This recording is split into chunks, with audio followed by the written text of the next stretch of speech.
So we have Zimri, this brazen guy who takes Cosby, publicly fornicates with her, and everyone is aware of what is happening. So everybody's sitting there in a state of shock. Nobody knows what to do. Moses is silent. The judges are silent. They're like, what do we do? This is craziness.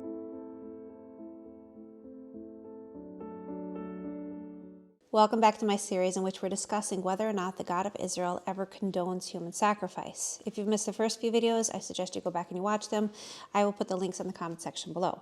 Now, to be very clear, we are not talking about whether a human being can die when they're trying to save somebody. Of course, such a thing can happen. We are specifically speaking about the concept of vicarious atonement, if somebody can die to atone for the sins of another human being. That is a concept that was very common within the pagan world, but we're asking the question, can we find sources for this inside of the Hebrew scriptures? Now, we've gone through many different stories in the past, and today we're going to be going through that of Pinchas, aka Phineas, and the killing of Zimri ben Salu that takes place in Numbers chapter 25, and we're going to see if this story supports the concept of vicarious atonement as some Christians will try to present. All right, so Numbers chapter 25, that's where this very painful saga that was a blight on the history of the children of Israel takes place. You see, this story takes place right after Bilam was hired by Balak, the king of Moab, in conjunction with the Midianites, in order to curse the Jewish people, the children of Israel. And Bilam, he got up trying to curse them, and he totally failed. He turned into a mouthpiece for God and ended up blessing them instead. Now, immediately after that story, we see the story of the incident at Shittim. What's the connection there? So here's the backstory. The backstory is that when Bilam failed, he went to Balak and he went to the Moabites and the Midianites, and he told them, he said, you can't curse the Jewish people. It just doesn't work. He said, moreover, you can't even fight against them. He said, their God is going to protect them the same way that Pharaoh failed when he tried to attack the Jewish people. He said, there's only one way that you can overcome them, and that's by getting them to disobey their God, because God fights on their behalf when they're loyal to him. So Bilam told Moab and Midian to come up with a ruse to seduce the Jewish men, have them fall, and thereby have God remove his protection from them. So they did that. They created this elaborate ruse where the women would seduce the children of Israel, and not only seduce them, but actually get them to engage in idolatry. Now, though there were people who fell for it, they did fall into this ruse, it must be said that many of them did not actually worship the Baal Peor idol out of a desire to worship it. They actually thought they were debasing the idol. Because you see, the Baal Peor idol was worshipped through a very distinct and interesting fashion.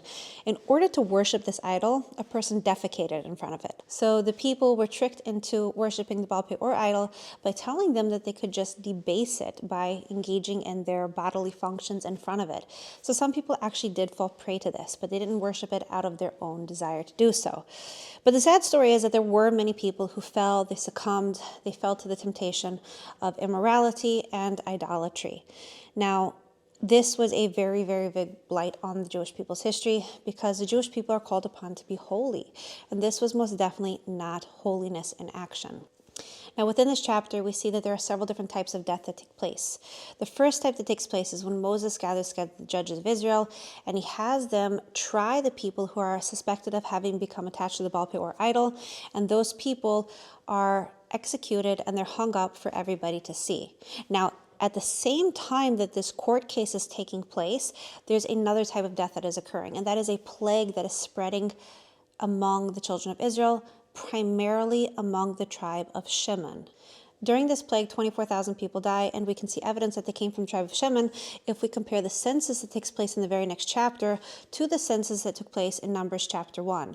There was a huge population drop in the tribe of Shimon, indicating to us that the incident at Shittim had a direct impact on the population of the tribe of Shimon. Now, this is really interesting because out of all the tribes, it is the tribe of Shimon that is actually mentioned by name inside Numbers chapter 25 when it speaks of the third type of death, that of Zimri ben Salu, who is the prince of the tribe of Shimon, and he is the one who publicly fornicates with Cosby, a Midianite woman, and he does so in the midst of his brethren. That sounds kind of interesting. So let's tie this all together. You see, while the court case was going on, and Moses and the judges of Israel were sitting and judging those who had become attached to the Baal Peor idol, Zimri ben Salu was staging a protest against Moses, saying it's perfectly fine for people to engage in relations with non-Jewish women. He says, you, Moses, after all, you took Zipporah, who was a Midianite woman. Why can't I have Cosby, this Midianite princess? Now, the problem with Zimri's argument is that Moses married Zipporah before the giving of the Torah. After the giving of the Torah, it was a completely different situation. The rules changed. So we have Zimri, this brazen guy who takes Cosby, publicly fornicates with her, and everyone is aware of what is happening. So everybody's sitting there in a state of shock. Nobody knows what to do. Moses is silent. The judges are silent. They're like, what do we do? This is craziness. Meanwhile, God's anger is burning. A plague is running through the tribe of Shimon, who is protecting Zimri ben Salu, and it's killing them. Supporting immorality is a very, very, very big problem. So Pinchas ben Elazar sees what is going on. He sees that God's wrath is flaring. He sees that immorality is being condoned. And he sees that this plague is destroying people. So he realizes that he has to do something, and he steps into action. And he kills Zimri ben Salu and Cosby, the Midianite princess, thereby removing the cause of the plague, that being the immorality that was taking place. So you see within the story, there's 3 different types of people that died, and all of them were guilty of something. So Zimri ben Salu did not die for the sins of somebody else. He was not innocent. He was absolutely guilty, and he died for his own sins. Klal Yisrael was atoned for because the evil was removed from their midst, and God's wrath no longer flared because the cause of his wrath was removed. All right, now that we have clarified this issue that it was absolutely not vicarious atonement, we can actually dive deeper into this and gain a broader understanding of this topic because it's very fascinating. Now, I want to make an important point. God does not want us to go around killing people who behave immorally. The story with Zimri ben Salu brings out a very unique law. You see, Pinchas ben Elazar saw what was going on. He saw it was absolutely wrong. But before he could act zealously for the sake of God, there was a list of requirements that had to be fulfilled. He was only able to kill Zimri ben Salu and Cosby because they were publicly fornicating, and they were engaged in the act of fornication at the time that he killed them. If they had separated, he would not have been able to do that. Moreover, he did it for the right reasons, and this is very, very important. He wanted to prevent the desecration of God's name, and he wanted to halt the plague. He wasn't interested in killing people. He wasn't interested in causing pain. Sometimes people have to do painful things. It's not because they want to hurt somebody. Sometimes a zealot has to do something to save a community, and that's what Pinchas did. He stepped up to do a very, very painful job, and he operated within the realm of the law. Now let's take this on another spin. If God hates immorality so much so that he wanted to destroy those who engaged in it in the desert, why didn't he do so in the days of Ezra when there was a lot of intermarriage? It's a good question, right? Why was there a different judgment for those people? The answer is that God is a just God, and he understands everything that we have going on inside of our lives. He understands our level of learning, our upbringing, our traumas, our mental issues, every single thing that affects who we are, and he judges us accordingly. So we can't compare the generation side of the desert to the generation during the days of Ezra. You see, in the desert, the people had already experienced national revelation. They heard God speak. They had seen the great miracles of the Exodus. The generation of Ezra, on the other hand, was very, very different. These were people who were living at a time when prophecy was waning, and they had just lived through a time of extreme suffering. They had been in exile. They experienced the near annihilation of the Jewish people. It was a very, very different time, and the people were not on the same level as those inside of the desert, so God judged them differently. You see, God knows everything that we go through. He knows all of our struggles. He knows everything, and he judges us according to who we are and what we have to overcome. He judges us according to the complete picture to which only he is privy. He is the true judge. Now, bear in mind that though he is a merciful judge, it doesn't give us a free pass to transgress. Our job is to walk in his ways, even when we find it really, really hard to do. We don't just rely on the idea that God forgives us because we want to go sin. No, that's called abusing the relationship, and we're certainly not allowed to do that. And if we have fallen, we certainly should not try to justify it and say, I had so many odds stacked against me. No excuses, no ifs, ands, buts, or whys. Just, I sinned, I take full responsibility for my sin, and I'm ready to repent, wipe the slate clean. I don't want to return to that. Full-hearted repentance is what is required. So God's role is to be compassionate, and our role is to be obedient and honest. Let's not confuse the two. Now let's switch gears one more time and dive into another issue that ties into this topic. One thing that I've heard said against the children of Israel is that we behaved really, really badly in the desert, and we see this throughout the Tanakh as well. And it's true that the Jewish people certainly have had their problems. I'm not going to justify anything. But there is a piece of information that might add some depth and some nuance and some texture to the stories that took place inside of the desert and help us to understand how it's possible that people who were living at a time of such great revelation could have fallen so low. You see, when the children of Israel left Egypt, there was a mixed multitude that left with them. Now, these were people who had seen the miracles of God, and they were very, very impressed, and they wanted to attach themselves to this great nation that was worthy of those miracles. But the problem is that these people were not sincere converts, and conversion to Judaism is a very, very weighty issue. Only one who is absolutely dedicated to living by God's laws, following them even when it's really, really hard, only that type of person is an authentic convert. Like any other Jew, a convert is required to live according to all 613 commandments and even must be willing to give up their life if it comes to sexual immorality, idolatry, or committing murder.